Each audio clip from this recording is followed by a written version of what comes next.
الحمدللہ رب العالمین والصلاة والسلام علی رسولہ الکریم۔ بے شمار ایسے اذکار ہیں جو جناب محمد رسول اللہ صلی اللہ علیہ وسلم نے ہمیں بتلائے ہیں۔ بعض اوقات یہ ہوتا ہے کہ ہم ان اذکار کو لا علمی یا بھول کی وجہ سے پڑھتے نہیں ہیں، ان کا اہتمام نہیں کرتے۔ انہی اذکار میں سے بڑا ہی اہم ذکر، یا اب یوں کہہ لیں کہ انہی کلمات میں سے بڑے ہی اہم کلمات، انہیں پڑھنا چاہیے اور ان کا اہتمام بھی کرنا چاہیے۔ جناب انس رضی اللہ تعالی عنہ سے روایت ہے، نبی کریم صلی اللہ علیہ وسلم ایک دن نماز پڑھا رہے تھے۔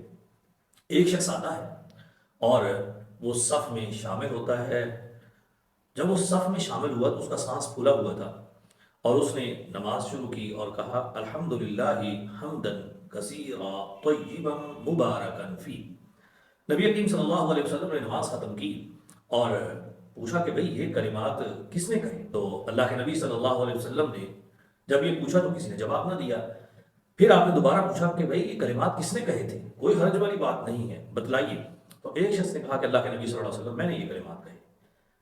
تو جناب محمد رسول اللہ صلی اللہ علیہ وسلم نے فرمایا کہ یہ وہ کلمات ہیں جو تم نے کہے ہیں۔ میں نے دیکھا کہ 12 فرشتے ان کلمات کو آسمان کی طرف لے جانے میں مسابقت کر رہے تھے، یعنی ایک دوسرے کا مقابلہ کر رہے تھے کہ ان کلمات کو کون پہلے جو ہے وہ لے کے جائے۔ تو کتنے عظیم کلمات ہیں، الحمدللہ حمدا کثیرا طیبا مبارکا فی۔